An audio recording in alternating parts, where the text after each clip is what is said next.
എല്ലാവർക്കും വീണ്ടും നമസ്കാരം. ഞാൻ രഞ്ജിത്ത്. റുബിക്സ് ക്യൂബ് സോൾവ് ചെയ്യുന്നതിൻ്റെ മൂന്നാമത്തെ പാർട്ടിലേക്ക് എല്ലാവർക്കും സ്വാഗതം. ഇതിനു മുമ്പ് ഒന്നാമത്തെ പാർട്ടും രണ്ടാമത്തെ പാർട്ടും കാണാത്തവരായിട്ട് ആരുണ്ടെങ്കിൽ ആദ്യം അത് രണ്ടും കണ്ടതിന് ശേഷം ഈ വീഡിയോ കാണാം. കാരണം അതിലാണ് നമ്മൾ ഈ വൈറ്റ് എങ്ങനെ ക്ലിയർ ചെയ്യുന്നതെന്നും പിന്നെ ഈ രണ്ട് ലെയർ എങ്ങനെ ക്ലിയർ ചെയ്യുന്നതെന്നുള്ളത് മനസ്സിലാക്കിയത്.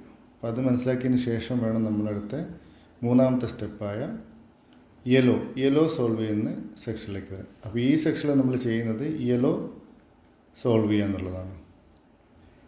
അപ്പോൾ യെല്ലോ കളർ സോൾവ് ചെയ്യാൻ വേണ്ടിയിട്ട് ആദ്യം നമുക്ക് മൂന്ന് പാറ്റേൺ ഉണ്ടാക്കേണ്ട ആവശ്യമുണ്ട്.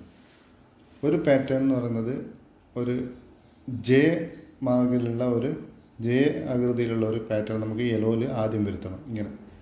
ഇങ്ങനെ ഒരു ജെ, അത് കഴിഞ്ഞിട്ട് പിന്നെ ഇങ്ങനെ ഒരു പ്ലസ്, ഇങ്ങനെ അത് കഴിഞ്ഞിട്ട് പിന്നെ ഒരു മീനിൻ്റെ ആകൃതിയിൽ ഇങ്ങനെ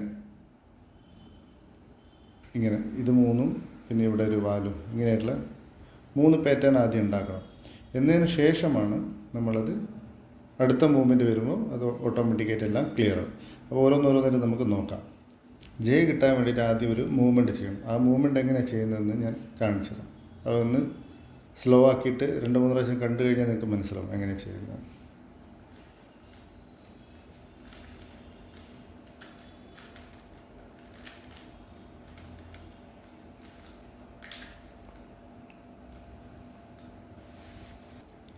അപ്പോൾ നമുക്ക് ഈ ജെ പാറ്റേൺ നമുക്ക് കിട്ടി, നമ്മൾ നേരത്തെ പറഞ്ഞ പോലെ ജെ പാറ്റേൺ. ഇനിയിപ്പോൾ ഈ ജെ ഇങ്ങനെ വെച്ചതിന് ശേഷം ഒന്നും കൂടെ സെയിം നമ്മൾ നേരത്തെ ചെയ്ത അതേ മൊമെൻ്റ് ഒന്നും കൂടെ ചെയ്യാം.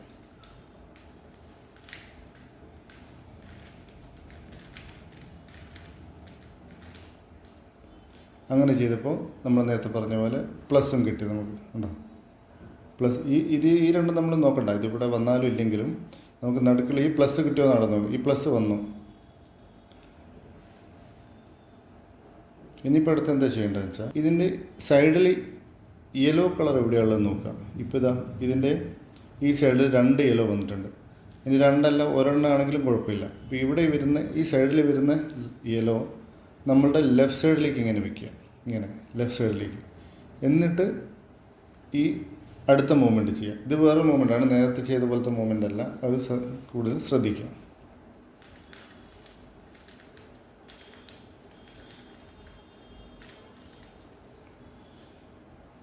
ഇനി വീണ്ടും പറഞ്ഞ പോലെ 2 യെല്ലോ നമ്മുടെ ലെഫ്റ്റ് സൈഡിൽ വെച്ചിട്ട്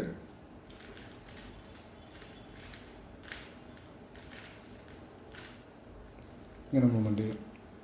ഇങ്ങനെ ചെയ്തപ്പോൾ നമുക്ക് വേണ്ട മീനിൻ്റെ ആകൃതി കിട്ടി. നമ്മൾ പറഞ്ഞില്ലേ അത് ലാസ്റ്റ് മീനിൻ്റെ ആകൃതി. മീനിൻ്റെ ഹെഡ് ഇവിടെ, ടെയിൽ ഇവിടെ. ഇങ്ങനെ വെച്ചതിന് ശേഷം നമ്മൾ ഇതേ പൊസിഷനിൽ വെക്കണം. അതായത് നമ്മുടെ ലെഫ്റ്റ് സൈഡിലായിട്ട് മീനിൻ്റെ ഹെഡ് വരുന്ന രീതി, ലെഫ്റ്റ് സൈഡിൽ താഴെയായിട്ട് ഇങ്ങനെ തന്നെ പിടിച്ചിട്ട് നോക്കുക ഈ സൈഡിൽ യെല്ലോ ഉണ്ടോ എന്ന് നോക്കുക. ഇനി അഥവാ യെല്ലോ ഇല്ലെങ്കിലും കുഴപ്പമില്ല, നമ്മൾ ഇതേപോലെ തന്നെ ചെയ്യുക. അപ്പോൾ ആദ്യത്തെ പ്രാവശ്യം ഇവിടെ യെല്ലോ ഇല്ലെങ്കിൽ നമ്മൾ ഒരു വട്ടം ഇത് കറക്കുമ്പോൾ ഇവിടെ വരും.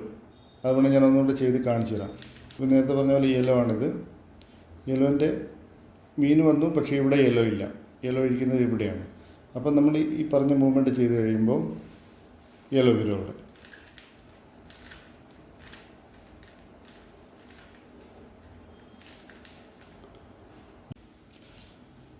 ഇപ്പം നമുക്കിത് മീനിൻ്റെ ആകൃതിയും കിട്ടി, അതുപോലെ തന്നെ യെല്ലോ ഇവിടെ കിട്ടുകയും ചെയ്തു. ഇനി ഇതേപോലെ ഇങ്ങനെ വെച്ചതിന് ശേഷം നേരത്തെ ചെയ്ത മൂവ്മെൻറ്റ് ഒന്നും കൂടെ ചെയ്യാം.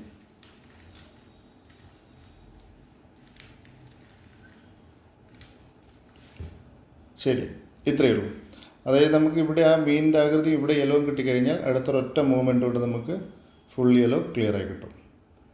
അപ്പോൾ ഇത് ചെയ്തത് മനസ്സിലായി എന്ന് വിചാരിക്കുന്നു. ഇതിൻ്റെ മൂവ്മെൻറ്റുകളിൽ എന്തെങ്കിലും സംശയം ഉണ്ടെങ്കിൽ ഒന്നുകിൽ സ്ലോ ആക്കി വെച്ചിട്ട് വീണ്ടും കാണുക, അല്ലെങ്കിൽ 2-3 പ്രാവശ്യം വീണ്ടും കണ്ടു കഴിഞ്ഞാൽ മനസ്സിലാവുന്നതേ ഉള്ളൂ.